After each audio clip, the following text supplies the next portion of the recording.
Hello बच्चों, मैं Ramashish sir कक्षा 9th के बच्चों के लिए आज हिंदी टॉपिक लेकर आया हूँ। सुभागी देवी इंटरमीडिएट कॉलेज के ऑनलाइन क्लास में सभी बच्चों का मैं स्वागत करता हूँ। आज हम आप कक्षा 9 के छात्र और छात्राओं को हिंदी विषय के अंतर्गत कबीरदास जी के दोहे अर्थात साखी से जो उद्धृत है उस दोहे को मैं सुनाऊंगा और उसकी व्याख्या आप लोगों के समक्ष बताऊंगा। अर्थात आज इस दोहे के संबंध में चर्चाएं आप लोगों के सामने हम करेंगे। अब हम इस दोहे को पढ़ते हैं। इस दोहे को पढ़ने के बाद आपको व्याख्या करके बताएंगे। ज्ञान प्रकाश्या गुरु मिला, जो जन बिसरी जाय।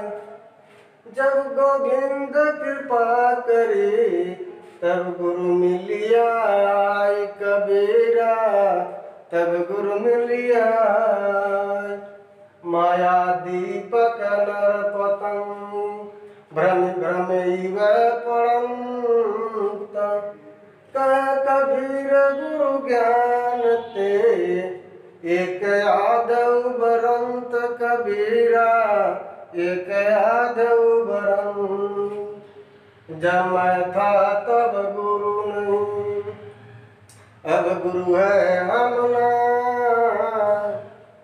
प्रेम गलियत सा करी, तामे दो न समाय। कबीरा तामे दो न समाय। भगति भजन हरि नाम, दूजा दुख पाय। मन सवाच कर्मणा, कबीर सुमिरन सार। कबीरा कबीर सुमिरन सार। देखो बच्चों, ज्ञान प्रकाश्या गुरु मिला, जो जन बिसरी जाए। जब गोविंद कृपा करी, तब गुरु मिलिया आई।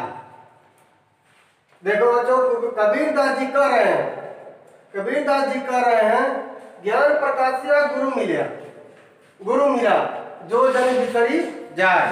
अर्थात जब मुझे गुरु मिला, यानी गुरु द्वारा मुझे ज्ञान का प्रकाश मिला। जब मुझे गुरु द्वारा ज्ञान का प्रकाश मुझे मिला, तब क्या हुआ? जो जन बिसरी जाए, जिसको मैं बिसरना या छोड़ना नहीं चाहता या भूलना नहीं चाहता। एक बार और, गुरु द्वारा या गुरु से मुझे ज्ञान का प्रकाश मिला है। उस ज्ञान के प्रकाश को क्या करना चाहते हैं? मैं छोड़ना नहीं चाहते हैं, मैं भूलना नहीं चाहता हूं। जब गुरु गोविंद कृपा करी, तब गुरु मिलिया आए। इस प्रकार जब मुझ पर गोविंद अर्थात ईश्वर की कृपा हुई, जब मुझ पर ईश्वर की कृपा हुई, तभी मुझसे मेरे गुरु की मुलाकात हुई, तभी मुझसे मेरा गुरु मिला। अर्थात तभी मैं गुरु के सानिध्य में आया। एक बार और,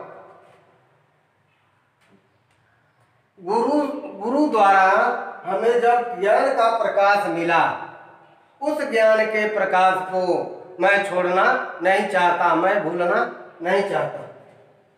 मुझ पर जब ईश्वर की कृपा हुई, तभी मुझे गुरु की प्राप्ति हुई। अर्थात तभी मुझे गुरु का सानिध्य मिला। अब अगला, माया दीपक नर पतंग, भ्रम भ्रम इव पड़ंत। कहे कबीर गुरु ज्ञान तय, एक आध उबरंत। माया जो है दीपक के समान है। मोह माया किसके समान है? दीपक के समान है। नर किसके समान है? अर्थात मनुष्य। मनुष्य किसके समान है? पतंगा के समान है। फिर एक बार, मोह माया दीपक के समान है और मनुष्य क्या है? पतंगा के समान है। जिस तरह पतंगा, फिर यहां देखा, जिस तरह पतंगा भ्रमवश भूलवश दीपक को अपना सब कुछ मानकर उस पर क्या करता है, परंतु उसी पर जाकर गिर पड़ता है और भस्म हो जाता है, अर्थात समाप्त हो जाता है। उसी प्रकार मोह माया में मनुष्य भी मनुष्य भी भ्रमवश मोह माया में पड़कर जन्म और मरण के चक्र में फंसा रहता है। इस प्रकार कबीरदास जी क्या कर रहे हैं कि यह जन्म और मरण चक्र से छुटकारा पाना कैसे संभव है। कबीरदास जी कह रहे हैं यह ज्ञान हमें गुरु द्वारा मिला है। यानी यह ज्ञान हमें किसके द्वारा मिला, गुरु द्वारा। एक आध उग्रंथ जिस गुरु ज्ञान से मैं इसे उबार पा जाऊंगा, इसे छुटकारा पा जाऊंगा, इस जन्म और मरण से मुझे मुक्ति मिल जाएगी, अच्छा अर्थात मैं मोक्ष को प्राप्त कर लूंगा। फिर एक बात, माया जो है दीपक के समान है और नर जो है पतंगा के समान है।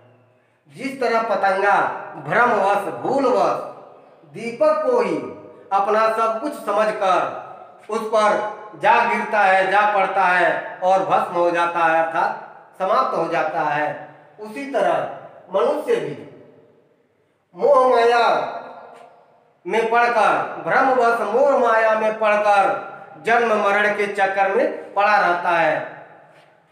कबीरदास जी कह रहे हैं इस जन्म मरण से छुटकारा पाने का एक ही मार्ग है, गुरु का ज्ञान। उस गुरु के ज्ञान के द्वारा ही हमें इसे निजात पा सकते हैं, हम इसे निजात पा सकते हैं, हम इसे छुटकारा पा सकते हैं, अर्थात हम जन्म मरण के चक्कर से मुक्ति प्राप्त कर सकते हैं। अब अगला, जब मैं था तब गुरु नहीं, अब गुरु है हम नाय, प्रेम गली अतिशा करी तामे दोनों समाय। फिर यहां देखें, जब मैं था अर्थात जब मुझ में अज्ञान रूपी अहंकार था तब गुरु नहीं, अर्थात तब मुझे ज्ञान रूपी गुरु नहीं मिला था।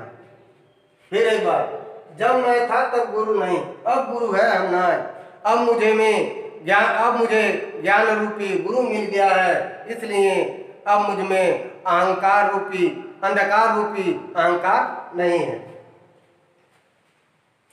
प्रेम गली अति साकरी तामे दोनों समान। इस प्रकार प्रेम गली अति साकरी, इस आत्मा और परमात्मा से संबंधित जो प्रेम के रास्ते हैं वो अत्यंत क्षीण हैं, पतले हैं। तामे दोनों समान, इसमें दोनों नहीं समा सकते। एक तो केवल अज्ञान रूपी अहंकार या हो सकता है, या ज्ञान रूपी ईश्वर या ज्ञान रूपी गुरु हो सकता है। फिर एक बात, जब मुझ में अज्ञान रूपी अहंकार था तब ज्ञान रूपी गुरु की प्राप्ति मुझे नहीं हुई थी, और जब मुझे ज्ञान रूपी गुरु मिल गया तब अज्ञान रूपी अहंकार समाप्त हो गया। इस प्रकार ये प्रेम रूपी गली है जो आत्मा और परमात्मा के मिलन के जो रास्ते हैं अत्यंत संकीर्ण है, अत्यंत पतला है।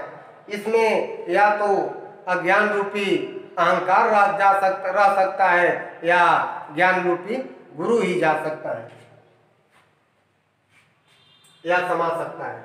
अब आगे देखो, भगत भजन हरि नाम है दूजा दुख अपार, मनसा वाचा कर्मना कबीर सुमिरन सार।